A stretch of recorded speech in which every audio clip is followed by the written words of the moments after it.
carótida.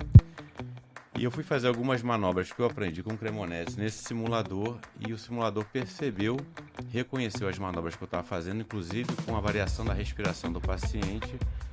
E eu usei, inclusive, a inspiração para poder avançar com o catéter na cateterização do tronco supraórtico e tal.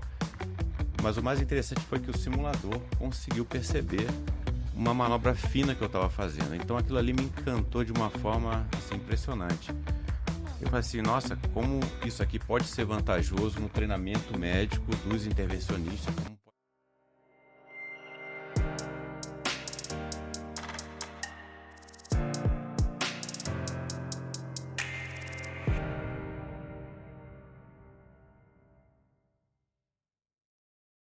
Bom dia, boa tarde, boa noite. Sejam bem-vindos ao primeiro episódio do Café com Contraste, um produto do Manda Pro CAT, onde a gente vai estar aqui conversando de forma bem informal sobre medicina, cardiologia, sobretudo intervencionista, e também muito sobre tecnologia.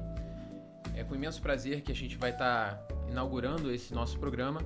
A nossa ideia é trazer para vocês um ambiente bem descontraído, onde você possa, durante seu dia a dia, no trânsito, entre um sobreaviso e outro, entre um hospital e outro, e ouvindo uma conversa bem informal sobre cardiologia, sobre tecnologia e também sobre histórias de pessoas interessantes que acompanham a gente no dia a dia. Então, estou muito feliz de estar aqui com vocês. Meu nome é Luiz Felipe Monsanto, eu sou o host desse podcast, sou cardiologista intervencionista, formado aqui no Rio de Janeiro. E aproveito também para deixar o convite a vocês para que possam seguir o nosso canal, compartilhar o nosso conteúdo, fazendo a gente crescer no algoritmo e alcançar mais pessoas que tenham ideias semelhantes a de vocês. E com isso, a gente conseguir explorar e dar um conteúdo de qualidade para vocês, que é o que a gente almeja. Perfeito? Bom, hoje eu estou aqui com o Dr. Estevão Martins, que é alguém que eu tenho prazer imenso em trabalhar, com John Santos, que é um grande amigo que não foi só a medicina que me deu, vocês vão entender bem o que é isso durante o episódio, e um amigo da formação, de muitos plantões também, que é alguém que tem uma história muito peculiar e muito interessante, que é o João Carlos Matos, que vai estar aqui com a gente, tá? Então, queria primeiro agradecer vocês por estarem aqui presentes, por aceitarem o convite. A gente está aqui num horário comercial, gravando um episódio, como eu disse, que seja bem informal, que vocês se sintam à vontade, se sintam em casa. A gente está aqui uma mesa bem confortável, com um grande café, para falar sobre cardiologia da forma mais descontraída possível, para quem possa estar ouvindo a gente, relaxar um pouco também, e ouvir um tema tão interessante que é a cardiologia, a tecnologia e medicina também, obviamente, tá bom? Então vamos lá, eu queria puxar o primeiro assunto aqui, apresentando os nossos convidados devidamente. Eu estou aqui então com o Dr. Estevão, que é com quem eu tenho um prazer enorme de trabalhar. O Dr. Estevão é responsável pelo serviço de hemodinâmica do Hospital de Força Aérea do Galeão, o HFAG. Ele é CEO da Simulatix. Para quem não conhece, hoje a gente vai falar muito sobre simulação virtual, simulação realística. A Simulatix é uma empresa de educação baseada em simulação, tá? E a gente vai conversar majoritariamente sobre isso hoje. E um intervencionista de mãos cheias da Sociedade Brasileira de Cardiologia Hemodinâmica. Tudo bem? Tudo bem, obrigado pelo convite, Felipe. A gente está aqui também com o John Santos, baiano, mas que já rodou o Brasil inteiro, já morou em vários lugares. Todo dia que eu converso com ele, eu sei que ele tem mais uma história interessante para contar. E é justamente desse tipo de pessoas que eu tive essa chama de criar esse podcast, porque a gente trabalha com pessoas muitas vezes que não são médicos, mas que sabem muito de medicina, então ali ajudam a gente demais no nosso dia a dia, principalmente quando a gente trabalha com tecnologia. O John, ele é especialista em pré-vendas da Mentes, que a gente vai conversar sobre essa grande empresa que é a Mentes, e ele é o especialista então de pré-vendas da Mentes da América Latina. Muito obrigado, John, por estar aqui com a gente hoje. Eu que agradeço, Luiz. Muito obrigado pelo convite. E estou com o João Carlos Matos, como eu já falei para vocês, que é o nosso convidado de hoje, que é um cardiologista intervencionista que tem uma história muito peculiar, porque é o primeiro residente que foi formado em simulação, pelo menos que a gente tenha conhecimento dentro da América Latina, né? João, muito obrigado por estar aqui com a gente. Eu sei que você teve até que cancelar o seu ambulatório, o seu consultório para estar aqui com a gente hoje. Então, depois eu vou estar te devendo o valor dessas consultas que você deixa ali no RH, tá? Bom dia, Felipe. É uma honra, depois de muitos plantões juntos, né? É verdade. Agora, na vida da cardiologia intervencionista, vai ser um prazer enorme. Bom, como a gente disse, a gente fala muito sobre medicina, sobre tecnologia, E o objetivo de fazer esse primeiro episódio falando sobre simulação, eu acho que é justamente a gente está entrando num shift, né? Num momento em que a tecnologia finalmente ganhou um espaço imprescindível na nossa vida. A gente sabe que hoje em dia, com a inteligência artificial, a gente está vendo a velocidade com que isso está crescendo. A minha área, que é hemodinâmica, cardiologia intervencionista, ela muda muito rápido também. A gente sabe que a cardiologia intervencionista há 10 anos era outra especialidade. E isso vem exponencialmente crescendo e a gente não faz ideia de como a gente vai estar daqui a 1, 2, 3 anos, né? Com o avanço das intervenções estruturais, com o avanço da simulação. E eu queria então abrir aqui a primeira pergunta para o Dr. Estevão. Estevão, você que tem essa linha, me conta como é que começou essa sua história e quando você teve o primeiro contato com a simulação baseada ali em procedimentos médicos, intervencionistas. Então, bacana, Felipe, vamos lá.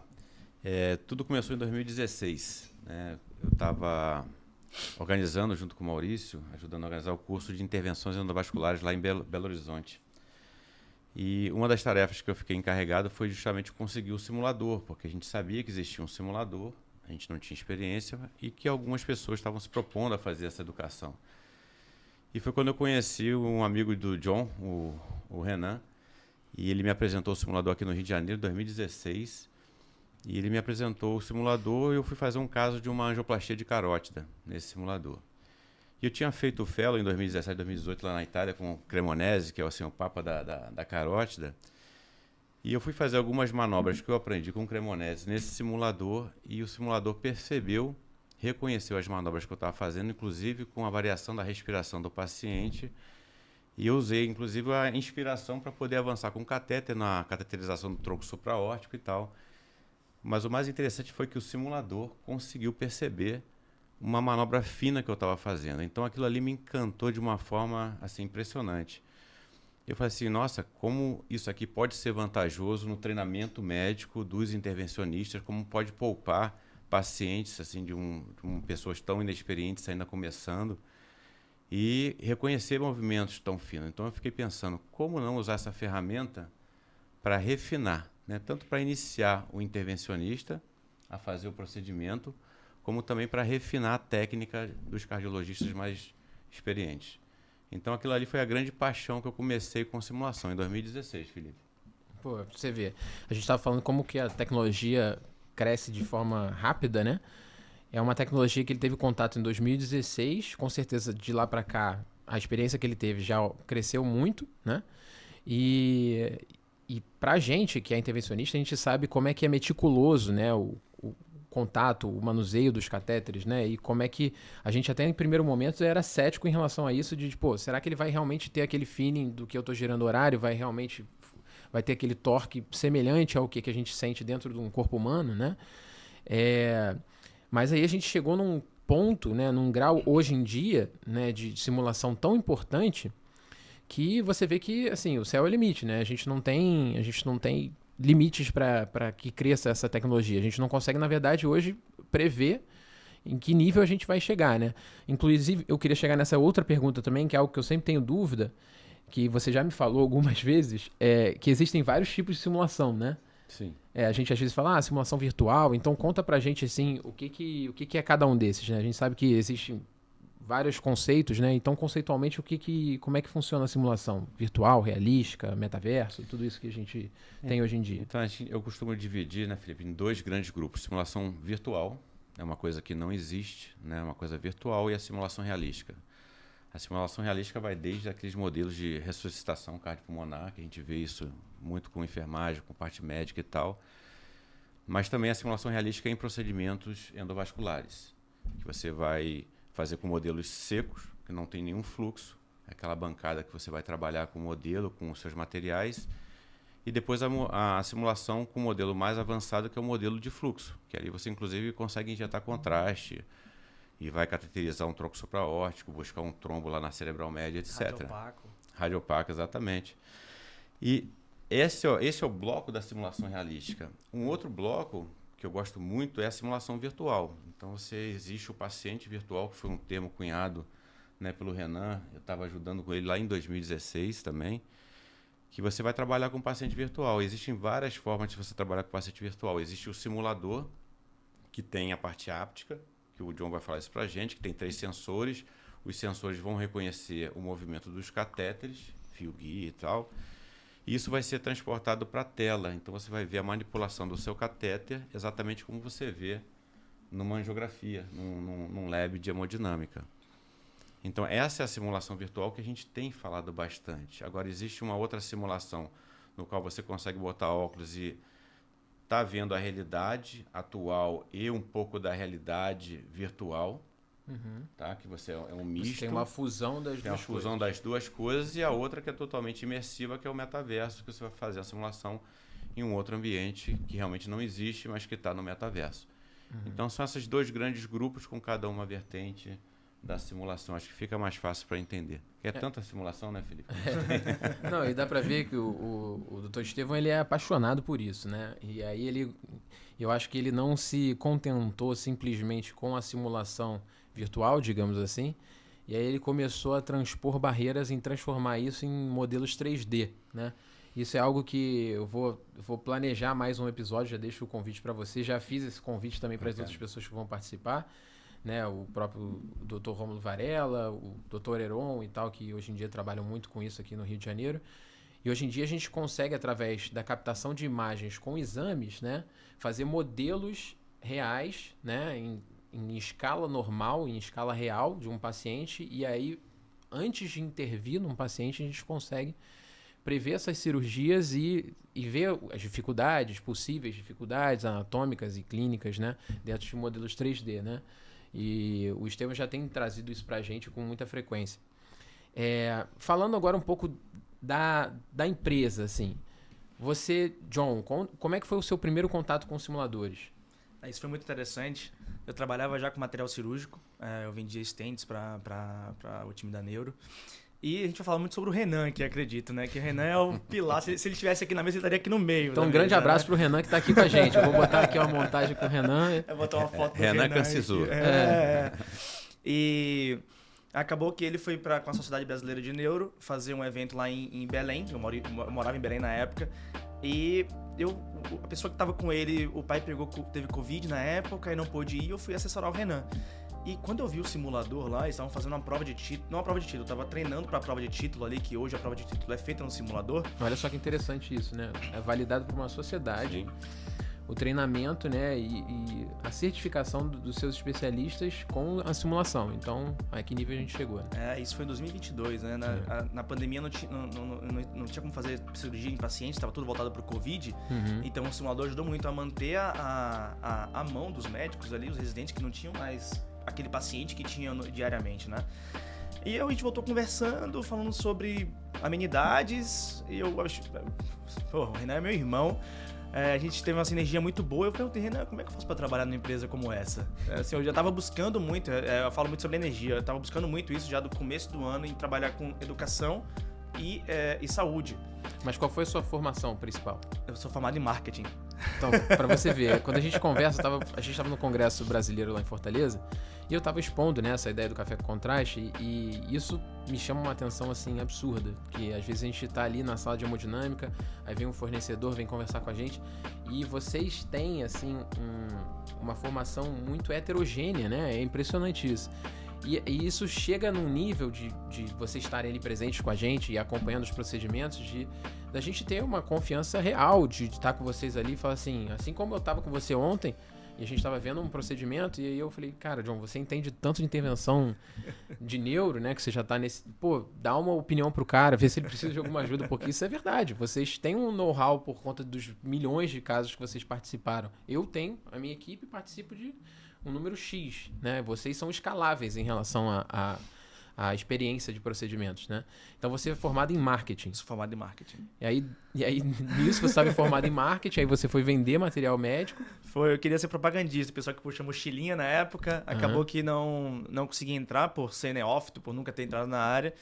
Entrei na empresa de material cirúrgico, na logística, e fui avançando para o comercial. Depois eu entrava em cirurgia também, eu comecei a aprender sobre isso. Foi uma paixão. Quem me treinou foi uma advogada. Ela era advogada, entrou na área da saúde também como especialista de produto. Já tinha 10 anos de casa já e comecei a trabalhar com isso. Você vê. Então aí quando eu conheci o Renan, a gente conversou, a primeira pergunta que ele fez, você fala inglês? Falei, vamos conversar aqui em inglês até chegar lá. Yes, aí falo. Então aí, depois a gente tive uma entrevista com o pessoal dos Estados Unidos, depois da Suécia, e tô aqui super apaixonado pelo que eu faço. O Renan hoje mora na Europa, mas eu tô conseguindo herdar tudo que ele deixou pra cá, e uma das grandes heranças é a amizade com vocês, que é sensacional. Então foi mais ou menos assim. Isso acho que o John é uma unanimidade, né? Assim, a gente tava lá no congresso e em milhões de outras vezes que eu já encontrei, sabendo ou não que o John estaria lá. É um cara que, pô, parabéns por estar exercendo isso aí com paixão, que dá pra ver que tanto você quanto o Estevão, vocês vibram, por isso que eu tô muito feliz de estar com vocês aqui. Porque vocês vibram sobre o tema, fazem com que a gente fique mais empolgado. A tecnologia em si já é apaixonante, né? O simulador, quando você tem o primeiro contato com ele, chega a ser inacreditável. E aí, quanto mais contato a gente vai tendo, mais a gente vê o poder da coisa, né? Então, o nível que já chegou... E a ponto de chegar num nível como o caso do João, né? A gente tá com o John e o João do lado da mesa, tem que tomar cuidado aqui pra não, né? O cara fala tanto inglês que ele é John. John. Então, só brifando vocês aqui, pra vocês possam entender também, o João Carlos, ele fez residência era um ano, né? Abaixo de mim na clínica. Foi um ano abaixo. De cardiologia clínica, a gente dava plantão juntos. É uma pessoa, assim, extremamente inteligente, dedicada, que eu sempre tive um orgulho imenso, assim, de dividir plantões e de dividir opiniões, assim, sempre foi um amigo, assim, na minha vida também. E ele teve uma experiência muito interessante, que foi fazer um treinamento de residência baseado em simulação.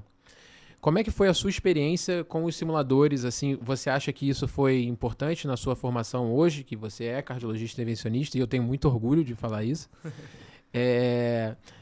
Não que isso seja mérito meu, é exclusivamente seu, mas é porque pelo carinho que eu tenho por você mesmo. Mas, cara, como é que você sentiu que a simulação contribuiu para o seu início da carreira? Bom, Luiz, então, lá no início, né, quando a gente ainda era dupla de plantão ainda, fazendo minha residência de cardio lá no R2, sempre comentei com você que eu queria fazer hemodinâmica, muitas dúvidas na época de mercado e etc. E, na época, alguém tinha ventilado para mim ali que o HFAG estava abrindo o seu primeiro ano de residência de hemodinâmica. Na época, eu lembro que eu conversei com você até nos corredores lá do hospital, entre você fazer um procedimento e outro, né? Porque eu já conhecia o Estevão de nome, né? Nunca tinha conversado com ele pessoalmente, talvez na clínica médica, mas acho que na época que o Estevão ainda tinha cabelo, faz um tempinho. Mas assim, não sabia como funcionava o serviço, em questão de volume e tudo mais. E você, na época, até falou, cara, vai lá, conversa, o Estevão é uma pessoa boa, um técnico, assim, de mão cheia também nos procedimentos, acho que vale a pena, vai lá. Eu fui lá, conversei com o Estevão, ele me mostrou essa proposta aí da simulação, que até então eu não conhecia, né? Foi meu primeiro contato. Me explicou, no primeiro dia já abriu uma planilha enorme com vários achievements que eu teria que fazer ali até chegar no primeiro paciente, né? E assim, o primeiro contato, a gente sai essencialmente de uma especialidade clínica, né? Cardiologista por si só tem um viés intervencionista, mas você sai de uma parte clínica e praticamente vira cirúrgico de um mês para o outro, né? De um mês você terminou a residência de cardiologia e depois você entrou na de hemodinâmica. E o Estevão foi e me mostrou como funcionava a simulação e como todo bom R1 de hemodinâmica, o primeiro mês foi somente de compressão de bainhas. Nada além de compressão de bainha. Não encostava no catéter em nada. E, em paralelo a isso, tinha lá no HFAG, a gente tem uma sala de simulação virtual, que eu tenho a honra de ter a chave até hoje, né? Se eu quiser ir lá treinar. E ele foi me passando os módulos do treinamento e eu fui treinando nesse paciente virtual ao longo de um mês e pouquinho, fazendo cerca ali de 60 casos ali no mês, tá? Isso com diversas variações que a gente consegue fazer dentro do simulador, desde tronco curto, bifurcado, alterações na aorta, diversas alterações que a gente consegue simular ali na prática, né?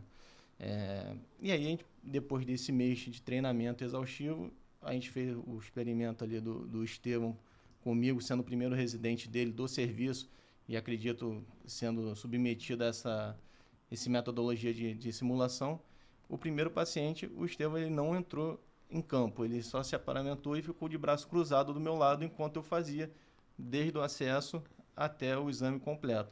Inclusive, pessoal, vou ver se eu consigo colocar isso pra gente nas nossas mídias, né? A gente tem isso tudo documentado, o João não falou, mas eu estava ali para documentar como sempre, né? Sou praticamente um homem do marketing que fica ali. Então eu estou ali prendendo celular no foco, prendendo câmera ali, câmera aqui, às vezes até muita mídia, né? Muito gelo e pouco uísque, mas é algo que eu também sou apaixonado, mas foi muito interessante testemunhar isso, e a gente vai colocar pelo menos algumas cenas assim de como isso funcionou, que foi o João saindo do simulador e pela primeira vez fazendo um cateterismo de pele a pele, que a gente chama, né? De ponta a ponta, sem que houvesse qualquer outra intervenção externa, né? Que esse era o case que era proposto, né? Exatamente. E curiosamente, esse primeiro paciente ainda tinha um tronco curto, né? Quase ósteo separado. A vida como ela é. Para você ver que o R1 não tem um dia de paz, né? Mas no final, mesmo assim, a gente consegue, com o trabalho que a gente faz na simulação, a gente consegue ver bem isso, né? No início você consegue até no próprio simulador botar em 3D e girar o coração de um lado para o outro, que facilita o seu entendimento, o que você gerar horário, gerar anti-horário, qual o movimento que o catéter vai fazer. Isso é bem interessante. E, assim, na prática, refina muito o movimento. Porque qualquer movimento que você faz no simulador, o catéter no simulador responde muito mais do que na vida real. Então você já chega na prática com o catéter com um movimento bem refinado. Hoje em dia se fala muito sobre gamificação, né? Que é você pegar atividades diárias ou atividades profissionais, fazer com que elas sejam gamificadas, né? Se é que existe essa expressão, que é você tornar isso mensurável e que você possa, dentro de uma tarefa simples, gerar objetivos. A gente sabe que o cérebro humano trabalha bem com isso, né? De você, hoje em dia com aquele óculos de realidade virtual da Apple, né, o Apple Vision Pro, eles fizeram muito isso até com crianças, né, os experimentos as crianças precisam fazer atividades diárias, então eles colocavam como se fossem moedas pela sala, ela tinha que aspirar as moedas, mas na verdade ela estava aspirando a casa, né. Então eu acho que a simulação ela também traz pra gente métricas, né, John? Exatamente. Dentro do próprio simulador, ele traz métricas de qualidade, né, e de excelência dentro do mesmo procedimento, que às vezes a gente está sempre preocupado ali com quanto tempo que a gente vai pisar, quanto maior tempo a gente estiver acionando a radiação, mais tempo a gente e o paciente, toda a equipe vai estar sendo exposta à radiação. Então, existem vários parâmetros, né? Eu não sei se eu vou conseguir passar para a nossa audiência o grau da complexidade dos simuladores. Por exemplo, você vai entrar numa sala de simulação virtual ali no simulador, mas ele tem a opção de você se paramentar, colocar um óculos plumbífero, um avental de chumbo. É muito interessante isso que você falou, que tem um anestesista lá de Belém do Pará que falou pra mim uma vez: John, anestesia não é vitamina, então quanto mais tempo você passar na cirurgia, mais anestesia eu vou ter que dar, e isso não é legal pro paciente. É verdade. Então, a simulação ela veio voltada para todo o passo a passo da cirurgia. Então você coloca realmente o óculos, você consegue ver radiação, você consegue ver a quantidade de curvas que você faz, quanto você foi para frente, foi para trás com o catéter, se você colocou muita força e ele passou arrastando na artéria. Então a gente fez um estudo com a Sociedade Brasileira também aqui, que os residentes entre o pré-teste e o pós-teste, eles reduziram 27% de radiação. Entre o primeiro caso e o último caso que eles fizeram o mesmo caso 2 vezes, né? Um caso uma vez, trabalharam, fizeram o caso depois. Isso é interessante também porque eles olhavam pro lado para ver a referência do professor e não tava lá. Então eles tiveram que fazer por eles mesmos. Eles ficavam, eles já faziam ali como o auxiliar, mas não como sozinho. Então eles abaixaram o quanto de contraste, 35% de contraste, 40% de movimento para chegar na trobectomia. Isso para trobectomia é importantíssimo. 40% menos volta, 40% menos ida e volta e menos materiais usados. Então isso tudo é mensurável pelo simulador. A gente consegue ter todas essas métricas que... O senhor tem essas métricas até hoje lá comigo, viu? Isso vai ser publicado, só pra deixar bem claro. Você tinha que começar a vender isso aí. Tudo que é seu é seu direito. Só tem que descontar as partes que você a gente... Não, eu peguei, tem lá. Tipo assim, entrou no caso, olhou e saiu. Olha, Não vou contar esse caso que ficou tudo zerado. Tem que dar um desconto também, porque às vezes eu invadia lá a simulação e acabava fazendo uns experimentos assim. Deixa eu ver se eu subo com esse catéter aqui, mas esse não é o certo, mas deixa eu ver aqui no simulador, não vou matar ninguém. Sabe o que é melhor? Tinha o login e o usuário, né? Quando eu via lá M Santo, né, que era o Monsanto, tinha lá tudo certinho. E quando tinha o João embaixo, tinha tudo errado. Eu falei, olha, ele deveria ter a senha sua. Ele dava uma senha pra aventurar e entrava na vida pra fazer o correto. Isso acontecia. Aliás, o Resident funciona pra isso, né? Vocês estão falando uma coisa super interessante, né? Assim, a adesão do João, que é o nosso protótipo, né? A adesão do João à simulação é um fato muito interessante. Porque o simulador é uma ferramenta avançadíssima, mas que se for apresentada de forma errada, ela pode ser muito enfadonha. O pessoal pode fazer meia hora de simulação e ficar extremamente entediado. Então, como você está comentando, Felipe, eu acho que a simulação, quando ela entra para um residente, para um profissional já formado, ela tem que ser apresentada de forma correta. O colega tem que ver valor naquela ferramenta. E essa ferramenta é que eu brinco, eu faço a analogia da estrela de 5 pontas, né? Então você tem o simulador como se fosse uma Ferrari. É um carro maravilhoso, mas sozinho ele não anda. Então você precisa de um piloto. No caso da simulação, é o educador. Ele que vai fazer o direcionamento de toda a educação do João, do nosso colega. Você precisa também de um mapa. Você vai chegar aonde? Então você precisa de um mapa para saber qual é a rua para a Ferrari. Nisso é o currículo que a gente tem, a educação.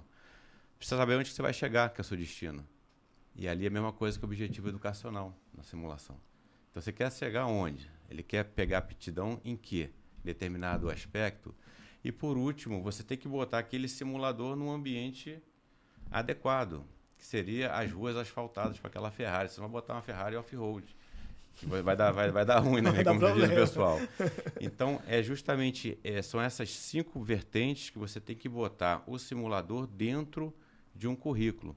E vocês estavam comentando aí, esse currículo é baseado em competência. Então, é atitude, habilidade e cognição. São as 3 coisas que a gente tem que desenvolver quando estiver fazendo qualquer prática.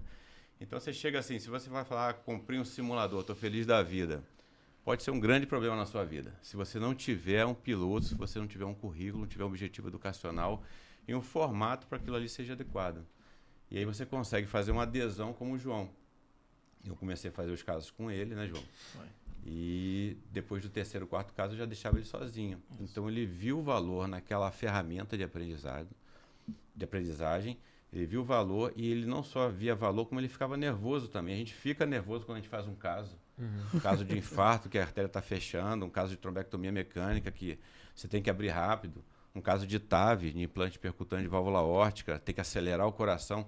Não tem jeito. Se você viu valor naquela ferramenta, você vai ficar nervoso. Você vai começar a suar. Porque você quer fazer o caso e você entra naquele mundo. Esse que é o mais interessante de tudo. Doutor, essa aqui é a magia. Eu tive uma experiência com o Dr. Bernardi. A gente foi lá para Chapecó uma vez, o Renan e eu descemos de carro. E ele estava testando um simulador no hospital e tal. Tava tranquilo, fazendo um CAT, uma angioplastia. Aí o Renan chegou assim, John, chama a atenção dele para cá, que eu vou colocar uma complicação aqui, ele não vai ver nada. Aí beleza, eu chamei a atenção dele para cá, ele colocou uma complicação. Aí ele, olhando aqui no simulador, ele falou assim, meu paciente tá estranho. Ele começou a olhar o gráfico ECG ali, começou a olhar. Ele, doutor, não quer fazer uma injeçãozinha pra olhar? Na hora que ele viu, tinha um no flow. Não é brincadeira. Ele levantou da cadeira com a mão assim, virou pra trás, olhou pra baixo, como se estivesse vendo os balões, e falou assim, John, abre o balão, tal. Eu falei, doutor, a simulação é aquele, rápido, abre o balão, e sufre, solta, bora. Eu vi ele fazendo isso, eu achei fantástico. Quando você tem essa... Você fica com a adrenalina lá em cima, não tem jeito, não tem pra onde correr. E eu vou parafrasear o que o Renan falou também. Eu estive com o Renan em muitas vendas que ele fez para muitas indústrias e hospitais. E uma das coisas que ele falava era, o pessoal não entendia no começo, mas depois eles começaram a entender que comprar é a parte mais fácil. Se você achar que não é a parte mais fácil. Depois é o mais difícil, que é que você ter o currículo, quem vai levar isso aqui, quem vai ser educador, porque senão vira uma Ferrari na sala. Então isso é importante, entender que é uma ferramenta educacional. Ele não é o ponto final ali do negócio. Não é só você comprar e falar assim, agora o simulador vai fazer tudo por si. Até porque conforme você vai fazendo, você vai ver que no primeiro caso você demora 30 minutos, no segundo 25, quando você vê, você está fazendo em 5 minutos. Então, assim, você tem que levar o negócio a sério, tem que fazer o passo a passo, senão você acaba comendo etapas. Não é a ideia. O John, quando eu estava começando a fazer simulação, né, o Renan me emprestou o simulador. Então, o simulador ficou lá em casa durante um mês, né? Então me mudei pro quarto ao lado, fiquei dormindo com o simulador. Virou seu videogame. Virou meu videogame. Com E certeza. ali o interessante é o seguinte, quem for fazer um currículo, né, você tem que primeiro entender muito da simulação. Você tem que entender não é só do conceito, mas você tem que saber os casos que estão ali. Então, por exemplo, uma coronariografia, eu fazia de várias formas. Com cateter JL, com cateter JR, o Amplatzer, até o Simons numa angulação muito, muito desafiadora. E aí você roda para um lado, empurra do outro e tenta ver a resposta do simulador. E com isso você consegue, eu ia anotando tudo, né? Eu falei assim, vamos ver com esse catéter. E depois eu passava para o João como é que ele ia fazer em cada momento da simulação dele. Então você consegue testar caminhos e consegue testar o simulador até onde que ele vai. Até quem fez o algoritmo daquilo estava pensando, como naquele caso da respiração, do catéter responder com a respiração. Então, com isso você consegue, Felipe, montar um currículo de simulação, porque você quer desenvolver, por exemplo, a primeira coisa que a gente vê no simulador, para quem está começando uma residência, você lembra que... Você não lembra disso, que você não é da minha idade. Mas assim, quando eu comecei a tentar ver a imagem de 2D do nosso monitor em 3D, que você tem que botar uma profundidade naquela imagem. Então, a coronariografia não é tudo chapado, né? Tem um 3D ali por trás. Então, na minha época, eu botava um copinho na mesa da parede hemodinâmica, botava um catéter, um esparadrapo e ficava rodando ali, ficava olhando se eu estava rodando o horário, como é que o catéter fazia ao vivo ali e como é que o catéter fazia na imagem. Então, eu ia pegando aquela calibração 3D da rotação do catéter. E hoje o simulador te dá isso assim, quase que de mão beijada, porque você, além de ver a imagem angiográfica, você pode botar ali também a imagem 3D, quase que holográfico o negócio, né? Então você consegue ter a compreensão se o catéter está rodando horário, anti-horário, como é que é a correspondência dele aqui na ponta. E isso foi assim uma coisa muito interessante, porque o João, de cara, ele já começou a ter aquela visão. Isso vale para intervencionista, vale para cardiologista clínico, para qualquer pessoa que veja um filme de uma coronariografia. Ele começou a ter aquela noção de 3D já no primeiro mês de residência, que é difícil você botar no cérebro aquela noção, né? Você incorporar isso. Então, acho que assim, uma das grandes ferramentas assim, são as mais básicas do simulador, mas como ter uma visão 3D, uma compreensão 3D de uma imagem que para você se apresenta como 2D. É fantástico. Eu acho que, mais uma vez, você foi muito feliz na proposta de unir dois cenários, né? Você conseguiu, então, vamos falar um pouco desse seu case, né? Que é como você conseguiu fazer uma sala de simulação, ter essa ideia toda. Acredito que talvez tenha sido muito feliz pela analogia que você fez com os pilotos, né? Com a aviação. Porque assim como a gente, né? A gente não... Na medicina, a gente não pode submeter um paciente, a primeira coisa é primo não série, né? Eu não posso causar um dano, antes de tudo. Então, o paciente ele tem que entrar na minha sala, pelo menos da mesma forma que ele vai sair, dali ou melhor. Eu sempre falo para os meus pacientes, para a minha equipe, para todo mundo, sem qualquer tipo de pudor em relação a isso, eu acho que a palavra-chave para mim é sempre segurança. Então, o paciente ele tem que entrar em sala e eu tenho que fazer de tudo para que ele saia igual ou melhor. Então, a gente só pode fazer isso, né, com muito treinamento, com muita expertise e também com muita calma, né, porque a gente está lidando com uma vida, né, todo paciente que deita ali para a gente é um voto de confiança, né, não tem uma vez que eu não me pegue pensando ali em relação a um paciente que está deitado, eu falei, ainda mais a gente, né, que acaba traçando uma via. Hoje em dia já é um pouco mais fácil, porque eu já estou um pouquinho mais velho, mas quantas vezes a gente sai da faculdade, você vai, chama um paciente para fazer um procedimento, seja qual for, seja ele qual for, e você vai fazer uma punção venosa central, vai fazer uma instalação de uma pressão arterial invasiva, ele olha e fala assim, você é o que é o médico? Você é o doutor? Mas você é tão novinho, saiu da faculdade agora. Aquilo ali já é um voto de confiança, né? Que ele tá ali aceitando que você vai invadi-lo, né? O corpo humano é algo sagrado, né? E a gente não pode fazer isso treinando, e o corpo humano não é um laboratório que a gente pode simplesmente fazer o que a gente bem entende. A medicina sempre avançou muito nas guerras, porque a gente fazia muita coisa no desespero e acabava vendo o que era certo e o que era errado. Isso é bom, mas é ruim também para as pessoas que sofreram as consequências disso. Mas eu acho que a simulação está justamente aí para suprir essa demanda, né? E assim como a gente tem essa relação com os nossos pacientes, os pilotos também têm, né? A gente não pode botar um piloto que não está treinado para conduzir um avião com 130 vidas ali dentro, né? Então, acho que esse modelo de simulação ele veio muito da aeronáutica, né? Da aviação, né? Sim, eu acho que a simulação, Felipe, começou com a aeronáutica. Né? Uhum. É o famoso Blue Box da Link Aviation, né? Começou aqueles pilotos treinando no box azul, que parecia o Blue Box mesmo, e começaram ali a treinar, a desenvolver um treinamento em simulação. E quando eu estava conversando lá com os gestores do meu hospital, o Hospital de Força Aérea do Galeão, a analogia que eu fiz com ele foi exatamente essa. Eu quero treinar os meus médicos, os meus intervencionistas, como vocês treinam, vocês aviadores, treinam seus pilotos. Ou seja, hoje para o piloto pegar um brevet, ele precisa ter um número de horas no simulador para ganhar a competência. E coisa que é mais interessante, Felipe, ele precisa do número de horas durante o ano para manter essa competência.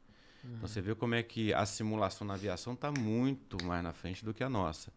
E é isso que a gente está querendo seguir. Por exemplo, hoje, contando, eu tenho mais de 1.500 horas de simulação, assim, de uma forma... Eu parei de contar isso, mas eu estava contando.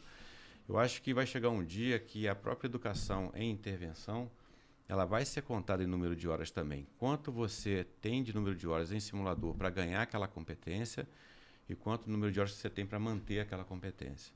Já está chegando, né? É o que você falou da Sociedade de Neurologia, né? Exato. Porque... Eles fazem muito isso de uma forma muito legal, que eles fazem sempre 3 ou 4 hands-ons no ano. E nesses hands-ons eles levam os residentes de todo o Brasil. Por exemplo, um ano eles fazem em cada cidade, outro ano eles fazem tudo em São Paulo. Os residentes vão para lá e fazem os casos. Então, a gente vai gravando tudo que eles fazem para que a gente possa mostrar para eles depois a evolução e até para a prova depois de título, e a gente consegue entender, mensurar também como está no Brasil. A gente fez nesse mesmo ano a gente fez um estudo no Brasil. Né, é incrível. A gente olhou como é que era a diferença entre o norte e o sul. É gritante a diferença, não só de simulação, a gente olhou toda a base de competências, mas era gritante a diferença de casos que recebem em cada região. Às vezes tem uma região que você, por exemplo, na neuro não recebe, não usa muito, não tem muito stroke, quando tem muita MAVE. Como é que você vai treinar se você não tem os casos lá também? E com simuladores começaram a ter a mão de usar materiais cirurgias que eles não faziam antes. Então isso hoje já é feito muito forte com a SBNR. E hoje está sendo um padrão para o mundo. Assim, o pessoal da SBNR está exportando a educação também para as outras sociedades, como sociedades de neuro dos Estados Unidos, da Europa. O presidente tem viajado muito para mostrar para eles têm buscado muito isso também. E a simulação, assim, é bom para você adquirir uma competência e manter, mas como o John está falando, né? A simulação ela também é muito útil para aquelas urgências que não são frequentes. Então, como é que você vai treinar uma urgência, né? Como é que você vai treinar uma trombectomia mecânica na AVC? Se aquilo ali não está para ou você está num grande centro, de um grande volume, ou você vai ter as complicações cardiovasculares, né, da intervenção de secção. Como é que você vai treinar isso na vida real, né, de uma forma programada? Não existe programação numa urgência. Então a simulação virtual ela consegue preencher essa lacuna de dar competência, manter competência e treinar naquelas situações de urgência que você não é tanto o seu dia a dia. E você vai manter mão. Por exemplo, uma perfuração coronariana. É uma coisa rara de acontecer hoje, né? Mas como é que você faz o tratamento? Foi palco do EuroPCR, eu acho que há 3 ou 4 anos, na sessão magna do EuroPCR, sala número 1, eles apresentaram como não fazer o tratamento de uma perfuração coronariana, uma sequência, fizeram todo um estúdio com o paciente e tal, e depois eles fizeram aquele mesmo cenário fazendo de forma correta, tudo no simulador, né, com a perfuração e tal, como não fazer e como fazer. Então, assim, foi um momento de aprendizagem muito forte para todos ali. Sala número 1 do Congresso do EuroPCR com mais de 5.000 médicos inscritos. Uau. Então, você vê como é que lá fora também eles estão assim, extremamente interessados, né? Hoje, bifurcação coronariana, eles utilizam a plataforma da Mendice para certificar também o colega em bifurcação. Então, ali tem tantas formas, tantas técnicas de você fazer uma bifurcação coronariana, né? Você pode botar com um stent, 2 stents e tal, kiss em balão, acho que isso é uma coisa muito técnica, Mas você consegue fazer todas essas técnicas dentro do simulador de uma forma bastante precisa e bastante realista, sabe? É legal correlacionar com o Dr. João. Lembro aquela cena dele fazendo com o doutor que criou o DK Crush, né? Qual é o nome dele mesmo? O Shen. Dr. Shen. Não, ele esteve aqui no Rio de Janeiro, no Solace, e fez o doutor... Quantas vezes o senhor fez aquele caso no simulador antes de ir lá? Pô, muitas. Nós botamos ali um quadro pro João. João, você vai seguir Tá esse até passo hoje. a passo, Tá né? até hoje Tá esse até hoje. Então a gente tem um quadro lá que a gente pode anotar com o piloto e tal, né? Fala assim, passo 1, 2, 3, 4, 5. E o João, fielmente, ele seguiu aquilo ali. E o João deu um show. Foi no caso por ocasião do Congresso da Solace, né? Junto com a SBHSA, que foi aqui no Rio de Janeiro. Tava Ricardo Costa, que na ocasião era o presidente da nossa sociedade. Então tava o Shen, Dr. Ricardo Costa e o João fazendo um caso de simulação e que foi o show, né? Pouca pressão. É verdade. O Stan Jankovic também. Ele tava presente, estavam os três. Era pouca pressão pra você, foi bem tranquilo. Foi bem tranquilo, era só com um cara que inventou a técnica, o presidente da sociedade. O quanto que eu sou equilibrando não tá escrito. Ele comentando, né? O doutor comentando, assim, É passo verdade, a passo. Foi bem legal. Acho que compartilhar esse vídeo também acho que seria interessante. A gente vai ver se consegue colocar no nosso canal também. Eu vou abrir aqui um parênteses rapidinho. A gente tem muita história para conversar, acho que a gente conseguiria ficar aqui horas, né, falando sobre simulação.